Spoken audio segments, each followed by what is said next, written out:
मेरे लिए गुस्सा है, आपके लिए मैं पप्पू हूँ, आपके लिए मैं अलग अलग गाली दे सकते हो। दोस्तों, गाड़ियों की चेकिंग के लिए ट्रैफिक पुलिस ने आपको कभी न कभी तो रोका ही होगा। गाड़ी सही दिशा में चले, ड्राइवर के पास गाड़ी चलाने का लाइसेंस है या नहीं, और गाड़ी रॉन्ग साइड तो कहीं नहीं जा रही, ये चेक करने के लिए चौराहे पर ट्रैफिक पुलिस वाले खड़े रहते हैं। लेकिन दोस्तों, क्या हो जब प्रधानमंत्री की गाड़ी को ही चेकिंग के लिए रोक दिया जाए? ये तो ऐसा है जिसके बारे में कोई सोच भी नहीं सकता। हमारे देश में वीआईपी कल्चर इतना ज्यादा हो गया है कि बड़े नेता की गाड़ियां देखकर पुलिस वाले रास्ता बनाने लगते हैं। किसी को अगर ट्रैफिक पुलिस ने पकड़ लिया तो वो तैश में आ जाता है और कहते हैं, जानते नहीं हो, चाचा विधायक है हमारे। दोस्तों, जिस देश में ऐसे लोग हों, भला वहाँ के प्रधानमंत्री की गाड़ी रोकने की हिम्मत किसमें होगी? एक तो मुश्किल से सरकारी नौकरी मिलती है, और ऐसी गलती करके कोई क्यों खतरा मोल लेगा? लेकिन दोस्तों, ऐसा हुआ है, और ये एक दो बार नहीं कई बार हुआ है, जब पीएम नरेंद्र मोदी के काफिले को पुलिस वाले ने रोक लिया। दोस्तों, नरेंद्र मोदी 2014 में भारत के प्रधानमंत्री बने और तब से उन्होंने देश विदेश में बहुत नाम कमाया है। मोदी जी जहां भी जाते हैं, पूरा रास्ता उनके लिए खाली हो जाता है। चाहे वो भारत में हो या अमेरिका में, उन्हें हर जगह बहुत इज्जत मिलती है।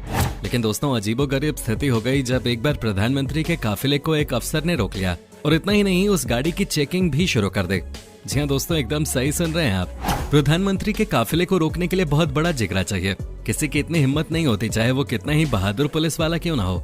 लेकिन पीएम मोदी के साथ ऐसा हुआ। 2019 के लोकसभा चुनाव में प्रचार के लिए प्रधानमंत्री मोदी ओडिशा के संबलपुर में पहुंचे थे। सबसे पहले एयरपोर्ट पे उतरने के बाद उन्हें पूरी सुरक्षा के साथ रैली वाली जगह पे जाना था।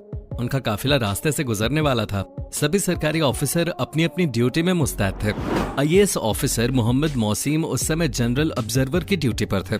चुनाव आयोग के द्वारा उन्हें ये ड्यूटी मिले थे। दोस्तों, चुनाव में बहुत सारे पैसे इधर उधर किए जाते हैं, वोटर को पैसे से खरीदा जाता है। इन्हीं सभी चीजों की चेकिंग के लिए मौसीम ड्यूटी पे थे। उन्होंने न केवल पीएम के काफिले की गाड़ी रोकी, बल्कि उसकी तलाशी भी ली। प्रधानमंत्री के काफिले को इस तरह रोकना मोहम्मद मौसीम के लिए भारी पड़ गया। चुनाव आयोग ने इसे उनकी गलती मानकर उनकी छुट्टी कर दी। दोस्तों, हमारे यहाँ तो एक छोटे से नेता को ही पुलिस वाले कुछ कह दें तो अपनी पैरवी लगवाकर ऑफिसर की वाट लगा देता है, और यहाँ तो इन्होंने पीएम का काफिला रोक दिया। दोस्तों, यहाँ वीआईपी कल्चर हर तरफ फैला है, लेकिन हमेशा ऐसा नहीं है जो मोहम्मद मौसीम के साथ हुआ वैसा ही सबके साथ हो।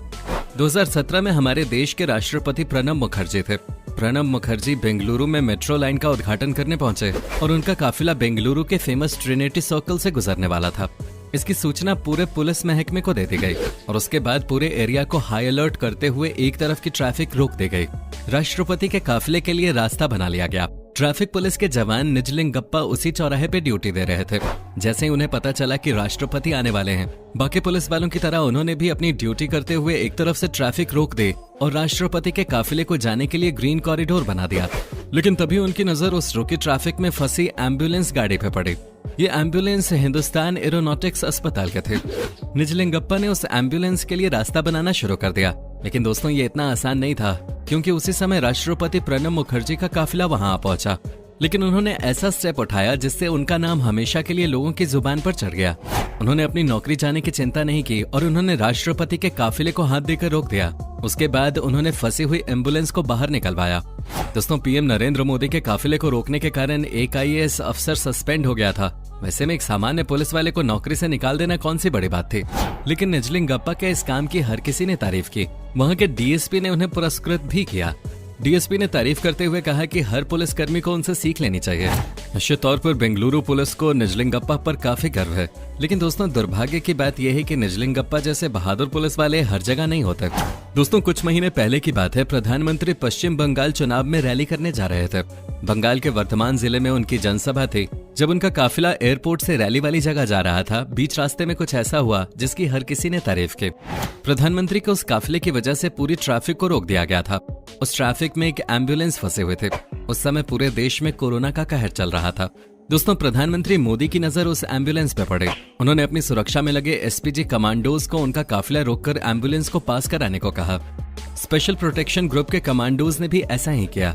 प्रधानमंत्री का काफिला रुक गया, दोनों एम्बुलेंसेस को रास्ता दे दिया गया और तब जाकर प्रधानमंत्री दोबारा रैली वाली जगह पे रवाना हुए। पीएम मोदी के इस पहल की सबने बहुत तारीफ की। उन्होंने वीआईपी कल्चर से हटकर एक मिसाल पेश की। दोस्तों, अब जब वीआईपी कल्चर की बात चली रही है तो एक और कहानी आपको सुनाते हैं। ये घटना कुछ महीनों पहले की है। जून 2021 में भारत के राष्ट्रपति रामनाथ कोविंद अपने घर कानपुर जा रहे थे। एक स्पेशल ट्रेन से रामनाथ कोविंद को कानपुर पहुंचना था। जब उनकी ट्रेन ओवरब्रिज के नीचे से गुजर रही थी, उसी समय ओवरब्रिज के ऊपर ट्रैफिक रोक दिया गया था। उस रुकी ट्रैफिक में एक एम्बुलेंस फंसी हुई थी। इसमें मौजूद महिला मरीज की हालत बहुत खराब थी, लेकिन बहुत देर तक ट्रैफिक को रोक कर रखा गया और उस महिला ने दम तोड़ दिया। राष्ट्रपति सर्किट हाउस में रुके थे। जब उन्हें इस बात की खबर मिली, उन्होंने तुरंत सभी पुलिस ऑफिसर्स को बुलाया और इस पर नाराजगी जताई। कई पुलिस वालों को सस्पेंड भी कर दिया गया। दोस्तों, गलत चाहे कोई भी हो, लेकिन एक मरीज की जान तो चली गई। दोस्तों, आपको आज की वीडियो कैसी लगी कमेंट करके जरूर बताइएगा। मिलते हैं एक नई वीडियो के साथ, लेकिन उससे पहले वीडियो को लाइक, शेयर और चैनल को सब्सक्राइब करना ना भूलें।